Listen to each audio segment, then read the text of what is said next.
The purpose of this video is not to attack or disparage Oconee County Council Chairman Matt Durham or any other individual. Its purpose is to provide factual information, historical context, and documented records so the public can compare the statements that were made with the information available. The video contains excerpts from Oconee County Council Chairman Matt Durham's Facebook post discussing his perspective on the current situation involving the Corinth-Shiloh Fire Tax District and the Corinth-Shiloh Volunteer Organization. We encourage you to watch his statements carefully, then compare them with the supporting information presented in this response. Reasonable people can disagree on policy. However, those discussions should be based on complete and accurate information. Our goal is simple: to present the record, provide context, and allow you to reach your own conclusions. Let's set the record straight. Let's begin. Let me start further back than people usually start. Before any of this, there was a volunteer fire station in the Corinth-Shiloh area. And as that community grew, the calls grew with it, past what the volunteer force could carry. So Oconee County stepped in and staffed that station, 2 paid firefighters around the clock every day of the year. Let's pause right there, because the timeline tells a different story. The volunteers had been working with the community and county officials to establish a fire tax district long before the county placed 2 paid firefighters at the station. In fact, the tax district process was already well underway when the county offered temporary staffing to assist the volunteers until the fire tax district could hire its own personnel. The understanding was that once the district became operational and staffed, those county firefighters would return to other county departments. This was never a secret. It was discussed openly throughout the campaign and explained to the public during the 7 community meetings held in 2024 leading up to the fire tax district referendum. Here's the documented timeline. On May 19, 2018, during the Volunteer Fire Department's Pancake Breakfast and Yard Sale, community members were already asking how to create a more stable funding source so the department wasn't relying on a small group of donors to provide fire protection for a growing community. On April 27, 2019, the Volunteer Board was invited to the Bayshore HOA to discuss organizing a fire tax district petition. Due to COVID, all discussions were placed on hold in 2020 and 2021. On September 30, 2022, the Volunteer Board met with Oconee County Attorney to discuss the petition process and layout. Beginning October 3, 2022, the Volunteer Board met individually with County Council members Mr. James Elliott, Mr. Paul Kane, and Mr. Glenn Hart over the course of several days to discuss establishing the fire tax district.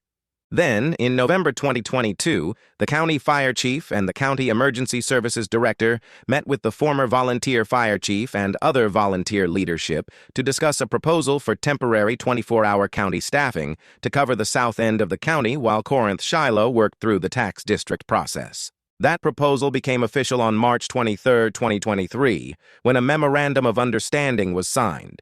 The 2 full-time county firefighters began assisting Corinth-Shiloh on March 30, 2023. The sequence of events matters. The temporary county staffing came later as a bridge while that process was already underway and until the new district could stand on its own.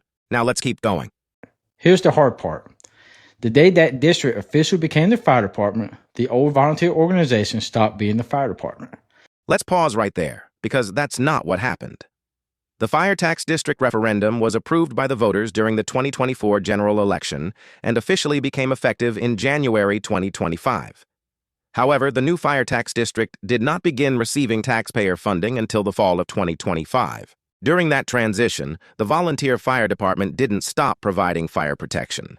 In fact, the volunteers continued responding to calls and providing fire service alongside the 2 paid county firefighters from January 2025 through March 2026, while the new district was being established and before it was fully operational. During this same period, the Fire Tax Commission and the Volunteer Board were working together on a transition plan for a combined department model. The goal was for the volunteer fire department to evolve into a foundation that would continue supporting the fire tax district through volunteer recruitment and retention, fundraising, grant opportunities, and community risk reduction programs, while the fire tax district assumed governmental fire service responsibilities and district authority. This timeline matters because Chairman Durham later states that this transition has had 2 years to be resolved. For much of that time, the Commission and the Volunteer Board were not at odds. They were actively working together toward a combined department model. It wasn't until January 2026, when the new fire chief was hired, that the direction of the transition changed. Now let's keep going. If a volunteer firefighter in that community wanted to keep serving, keep responding, keep doing what they've done for years, the door is open. Pause. There's important context missing from that statement. When the new fire chief assumed his position on January 1, 2026, the direction communicated to the volunteers changed significantly from the combined department model that had previously been discussed. Despite taking over on January 1st, there was no formal communication to the volunteer membership for more than a month. The new chief's first email to the volunteers wasn't sent until February 18, 2026, leaving many volunteers uncertain about what their role would be moving forward. Then, at the March volunteer business meeting, volunteers were informed they would need to apply to serve under the fire tax district. It's important to understand that these individuals were already recognized as county volunteers. They were already on the county's volunteer roster, and the county was already providing their workers' compensation coverage, physicals, and other volunteer benefits. While we do not have a final count of how many volunteers submitted applications to the fire tax district, we do know that 2 volunteers holding EMT certifications were not accepted to serve with the district. We also know that 1 volunteer was asked to resign, and 4 additional volunteers chose to resign after serving with the district for nearly 6 months. In addition, we were informed that administrative support volunteers were no longer needed. As a result, the district lost both operational and administrative volunteer support. Beyond the certified EMTs, it also lost volunteers who performed essential behind-the-scenes functions at no cost to taxpayers, including staffing the front lobby, coordinating community events, maintaining records, and assisting with light cleaning and upkeep of the station. So, when it's said that the door was open, it's important to consider the entire transition process, not just the invitation to apply. How the volunteers were communicated with, and how the process unfolded. Now let's keep going. Clemson did their part. They transferred the lease on the land to the fire district clean. The volunteer group did not. Pause again. The timeline is more complicated than that. On April 22, 2026, Clemson University circulated a 3-party lease amendment that included Clemson University, the volunteer organization, and the fire tax district. The volunteer organization remained a necessary party because it still held the mortgage on the main fire station building. The following day, April 23rd, the former volunteer fire chief responded that the volunteer organization's attorney needed to review the proposed lease, particularly how the mortgage would be handled moving forward. Clemson agreed to pause the process until that legal review could take place and a meeting could be arranged. Then, on May 14, 2026, before that review process was completed, the Fire Tax District Commission entered executive session and executed an exclusive lease with Clemson University without the volunteer organization's knowledge. The Fire Tax Commission and the new fire chief proceeded with an exclusive lease that removed the volunteer organization from the lease, while the previously proposed 3-party amendment was still under review. That's significant because the volunteer organization still held the mortgage on the main station. The mortgage issue had not yet been resolved. That raises an obvious question.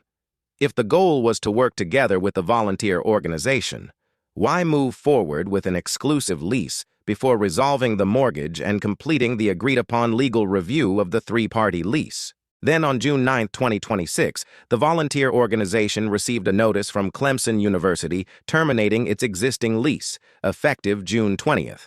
So let the record reflect that this wasn't simply a matter of Clemson transferring the lease.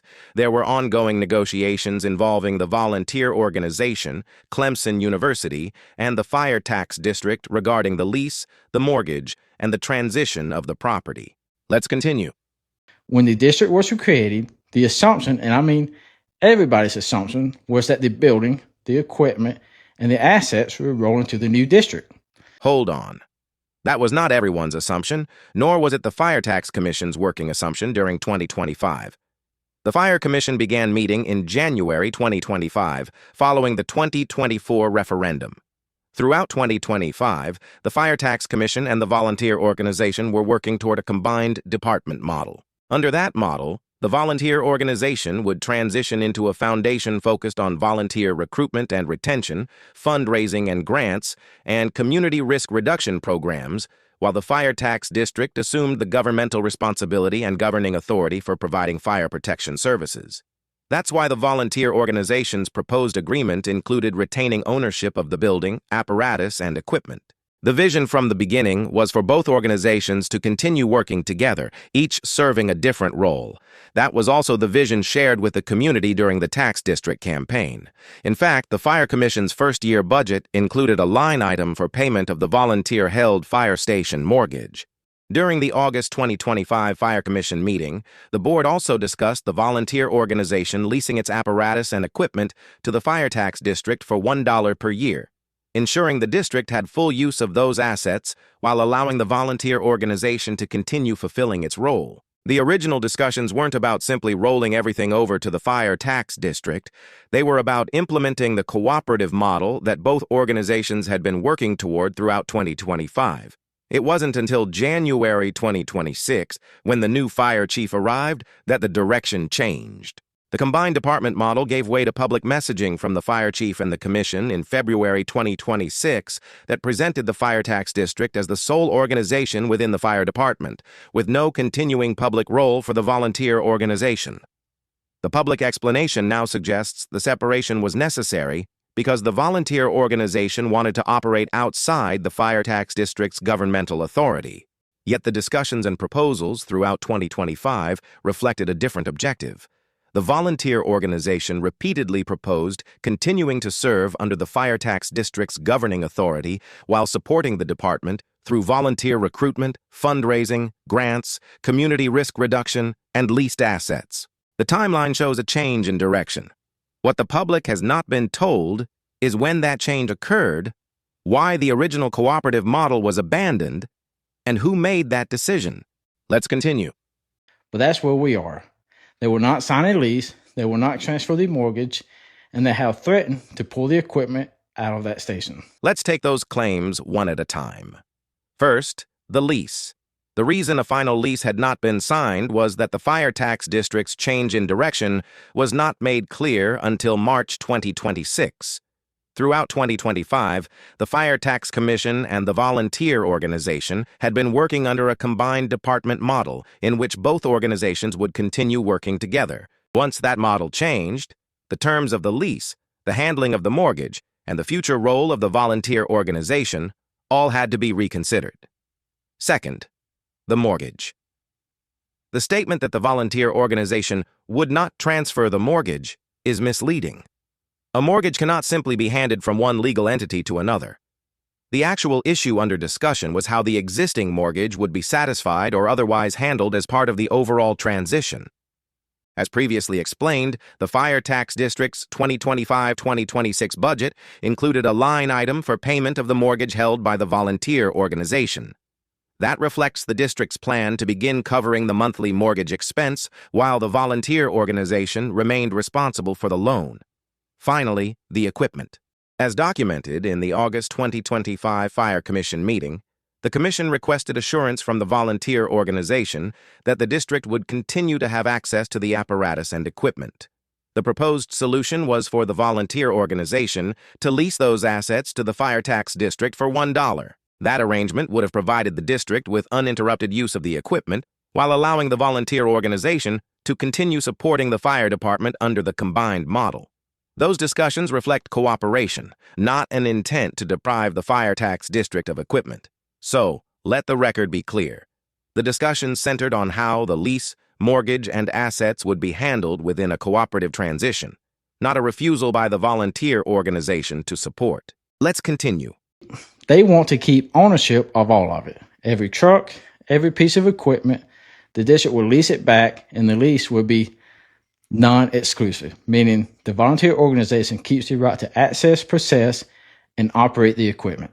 Let's put those conditions into the proper context.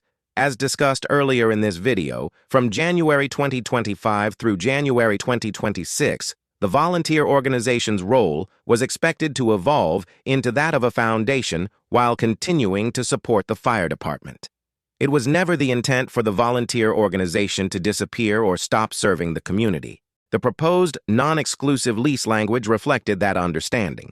It allowed the volunteer organization to continue using the apparatus and equipment for volunteer recruitment, fundraising, and community risk reduction programs, while the fire tax district maintained operational responsibility for fire protection services. Beginning in January 2026, the direction communicated by the new fire chief differed from the structure that had previously been discussed.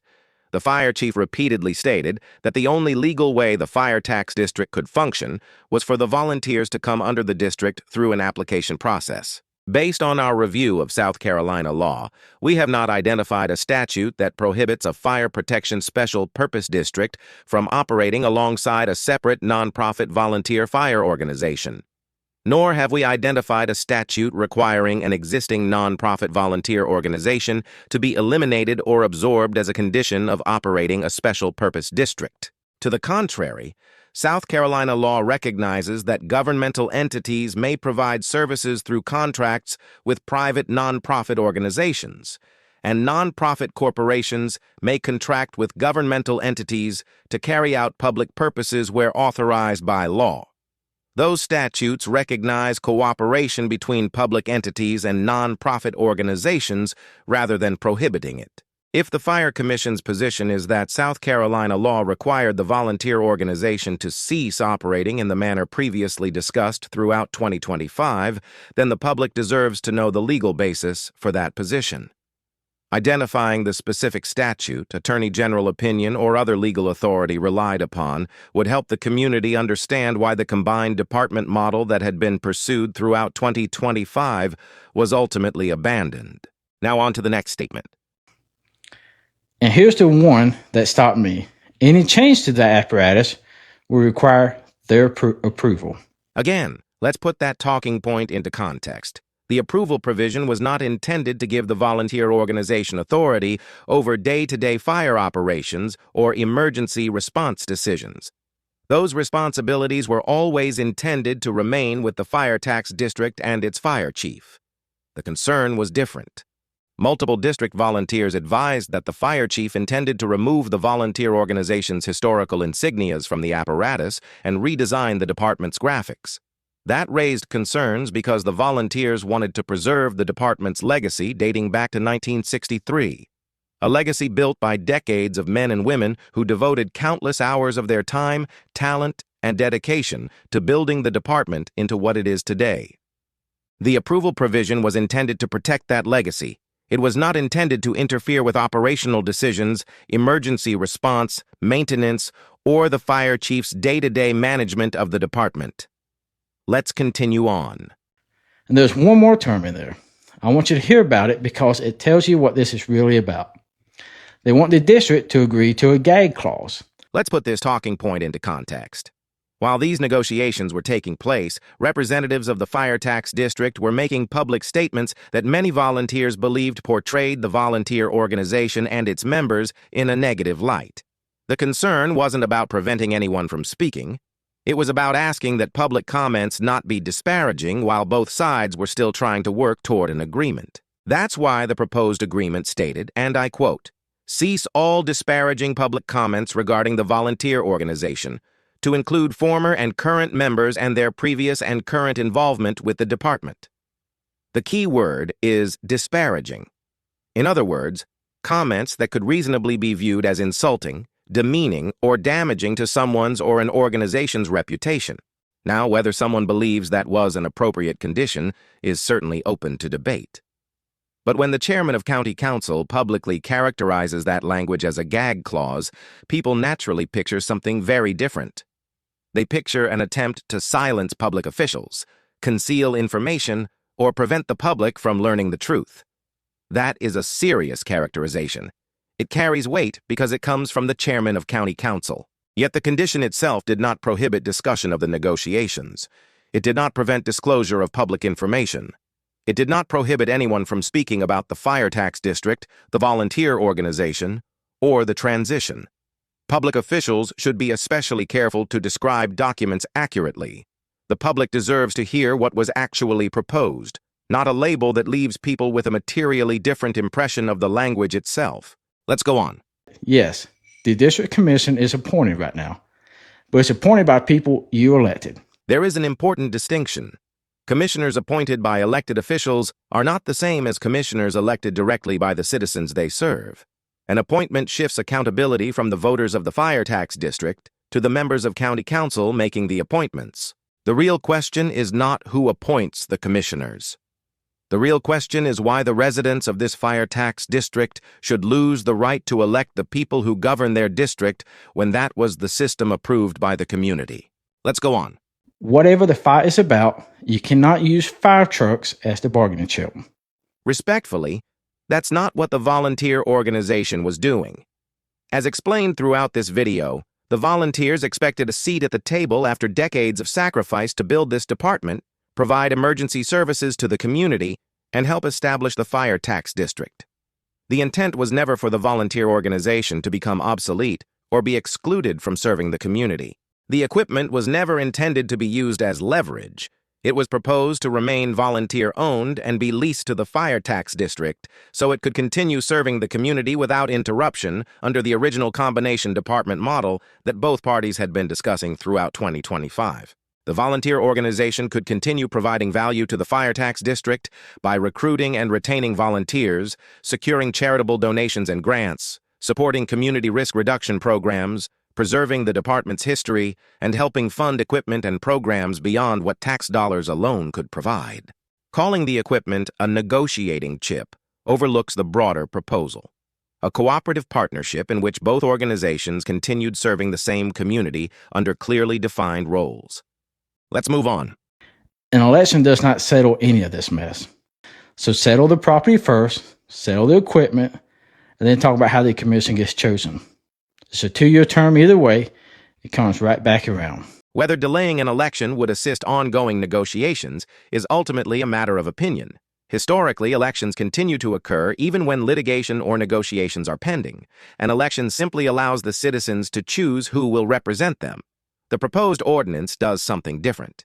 It removes the scheduled opportunity for the residents of the Corinth-Shiloh Fire Tax District to elect their commissioners. Chairman Durham also described the appointments as a 2-year term either way. However, that is not what the ordinance says. The ordinance does not establish a 2-year limit on appointed commissioners.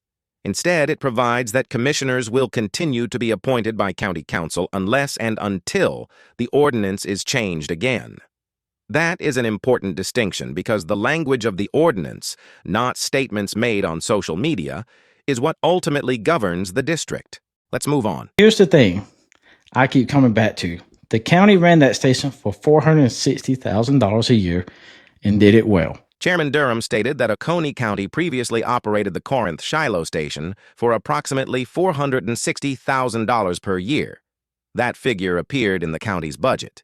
Based on our estimates, approximately $460,000 is generally consistent with the salaries and government fringe benefits for 6 full-time firefighters. However, that budget figure alone does not tell the whole story. Even when the county provided 2 full-time firefighters on each shift, 6 positions in total, the volunteer organization continued to perform many of the administrative responsibilities necessary to support the department. The community also experienced call overlap, and that challenge continues today as the area grows, highlighting the need for additional staffing and resources. If the fire tax district transitions to a fully county-operated model, a meaningful comparison should include all of the costs associated with operating the system.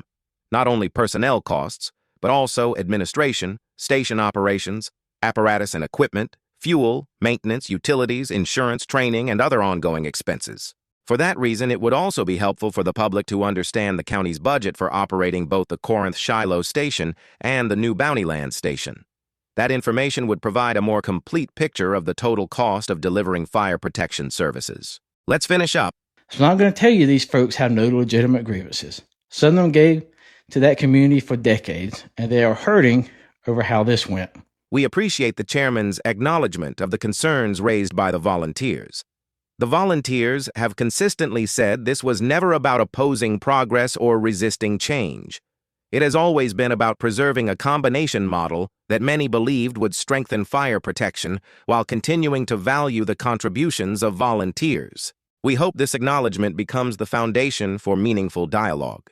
The next step is working together to better understand those concerns and finding a path forward that respects the volunteers who helped build this department while continuing to serve the best interests of the taxpayers and the community. For more than 60 years, volunteers have answered calls in the middle of the night, left their families during holidays, raised money through fundraisers, secured grants, built stations, maintained equipment, and served this community without expecting recognition.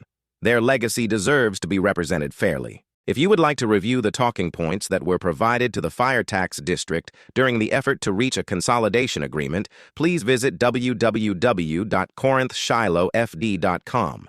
We encourage you to read the documents for yourself, review the public records, and compare them with the statements presented throughout this discussion. Finally, we want to express our sincere gratitude to every volunteer, past and present, who has faithfully served the Corinth Shiloh community. Your dedication, sacrifice, and commitment to your neighbors helped build a legacy of service spanning more than 60 years. That legacy will always be remembered and appreciated.